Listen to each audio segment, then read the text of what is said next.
ચૈતર વસાવા ભલે અત્યારે જેલમાં હોય પરંતુ આદિવાસી સમાજનો અવાજ અનંત પટેલ ઉપાડી રહ્યા છે।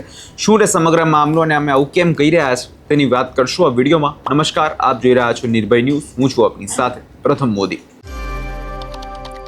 છેલ્લા ઘણા સમયથી ઉમરગામ જીઆઈડીસીના મામલે રાજકારણ જે છે ગરમાઈ રહ્યું હતું। ત્યાંના આદિવાસી સમાજના લોકો દ્વારા જે આક્ષેપો કરવામાં આવી રહ્યા છે તે ઘણા ગંભીર છે અને આ જ મુદ્દાને લઈ અનંત પટેલ હવે મેદાને ઉતર્યા છે।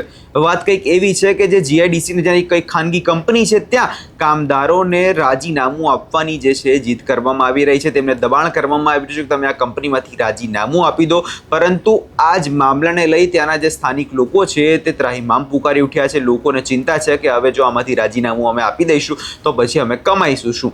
અને આ જ મુદ્દાને લઈ અનંત પટેલ દ્વારા ઉમરગામ જીઆઈડીસી મામલે કલેક્ટરને આવેદનપત્ર આપવામાં આવ્યું હતું અને ત્યાં મોટી વિશાળ રેલી જે છે કાઢવામાં આવી હતી। સૌ પહેલા અનંત પટેલ દ્વારા શું કહેવામાં આવ્યું છે અને જે ત્યાંના કામદારો છે તે શું કહી રહ્યા છે એકવાર એ સાંભળી લઈને નજર કરી લઈએ રેલીના દ્રશ્યો પર।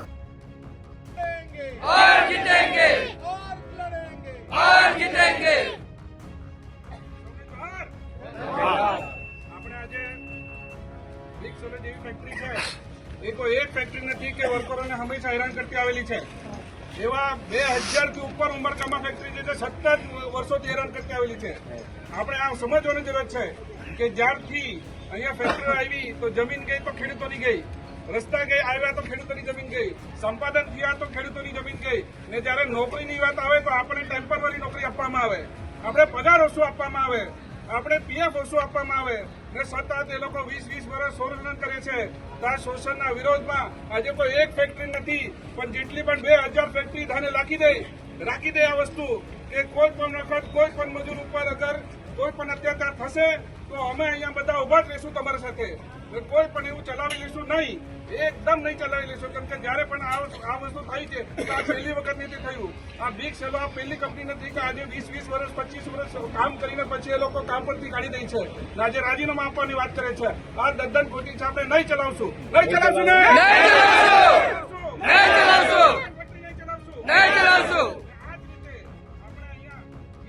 આપણા મિત્રો અહીંયા આવ્યા છે, બહેનો અહીંયા આવ્યા છે, સેમ પરિસ્થિતિ એવી છે। જ્યારે ગામ કોઈ ફેક્ટરી આવે। વલસાડ જિલ્લાના ઉમરગામ તાલુકામાં વિવિધ પ્રકારની ફેક્ટરી અને વિવિધ પ્રકારની કંપનીઓ આવેલી છે। અહીંના સ્થાનિક જે પણ આદિવાસી સમાજ છે, ઓબીસી સમાજ છે, અન્ય સમાજ છે, એના શોષિત વર્ગો એ કંપની અને ફેક્ટરીઓમાં કામ કરે છે। પરંતુ એ ફેક્ટરી અને કંપની પોતાની મનમાની મુજબ લોકોનું શોષણ કરે છે। અહીં બિગ સેલો કંપનીના સૌથી વધારે કામદારો આવ્યા છે।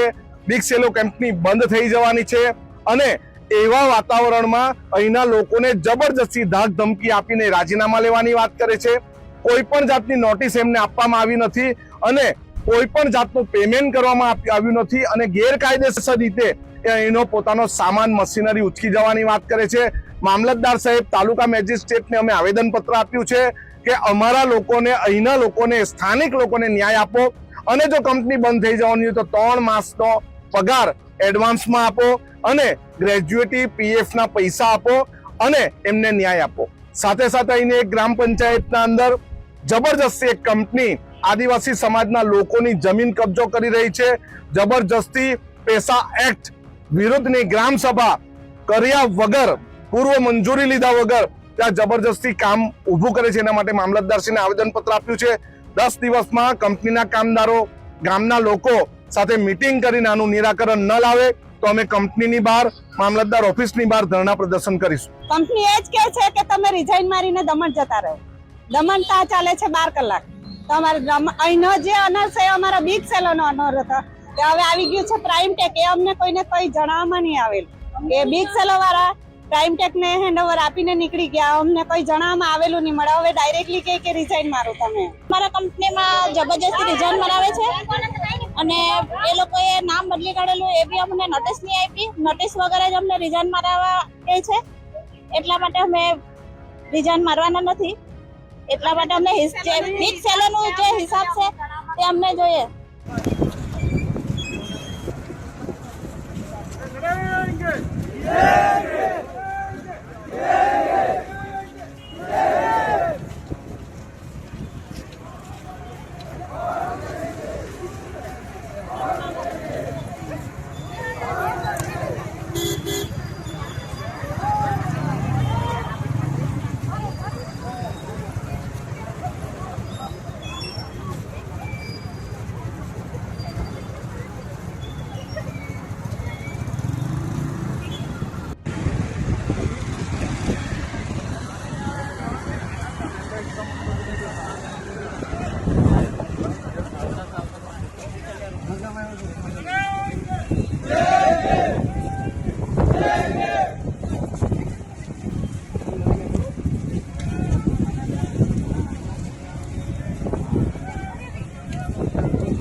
અહીંયા તમે જે રીતે અનંત પટેલને સાંભળ્યા અને તેમના દ્વારા વાત સ્પષ્ટ કહેવામાં આવી રહી છે કે અહીંયા જબરજસ્તીથી રાજીનામું અપાઈ રહ્યું હોવાના આક્ષેપ સાથે કાલે કામદારો અને સામાજિક સંગઠનના લોકો જે છે ઉમરગામ મામલતદારને આવેદનપત્ર આપ્યું હતું. છેલ્લા 1 મહિનાથી કંપનીના મેનેજમેન્ટ દ્વારા ધીમે ધીમે કંપનીની સુવિધાઓ જેમ કે બસ, કેન્ટીન વગેરે બંધ કરી દેવામાં આવતી હતી. ત્યારબાદ પ્લાન્ટ હેડ જે HR ડિપાર્ટમેન્ટના જયશ્રી દેસાઈ અને પ્રોડક્શન એસેમ્બલીના ઇન્ચાર્જ રાકેશ દવે અલગ અલગ રીતે કામદારોને બોલાવીને ધમકી આપતા હોય એવા આક્ષેપો જે છે કરવામાં આવતા હતા. મેનેજમેન્ટ દ્વારા કહેવામાં આવ્યું કે આ કંપની બંધ થવાની છે, તેથી તમે અહીંથી રાજીનામું આપી દો અને બીજી અન્ય જે ખાનગી કંપની છે ત્યાં તમે જોડાઈ જાઓ, ત્યાં તમને 12 કલાકનો 2 શિફ્ટ આપવામાં આવશે. કામદારોએ વધુમાં જણાવ્યું કે પગાર સ્લિપમાં પણ કંપનીનું નામ બદલી દેવા જોવા મળ્યું. આ અંગે સવાલ કરવામાં આવ્યો ત્યારે મેનેજમેન્ટ દ્વારા કોઈ જ પણ પ્રકારે આ લોકોને જવાબ આપવામાં આવ્યો નથી. આવેદનમાં ખાસ કરીને જણાવ્યું છે કે HR અને પ્રોડક્શન ઇન્ચાર્જ દ્વારા કરવામાં આવતી ધમકી, જે રાજીનામું નહીં આપો તો તમારા પગારના હિસાબ માફ કરી દેવામાં આવશે અને ડિસમિસ કરી દેવામાં આવશે, તેમજ ખાનગી લાઇટ, પાણી, વીજ જેવી તમામ સુવિધાઓ તેમને બંધ કરી દેવામાં આવશે અને કોઈ રોકનાર નહીં હોય એવી ધમકી પણ આ કંપની દ્વારા આ લોકોને આપવામાં આવી છે.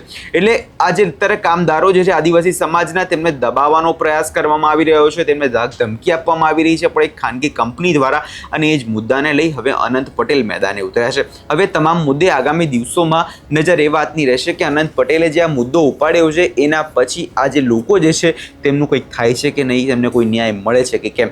તમને શું લાગે છે કમેન્ટ બોક્સમાં ચોક્કસથી જણાવજો અને અમારી ચેનલ નિર્ભય ન્યૂઝને લાઇક, શેર અને સબસ્ક્રાઇબ કરવાનું ભૂલશો નહીં.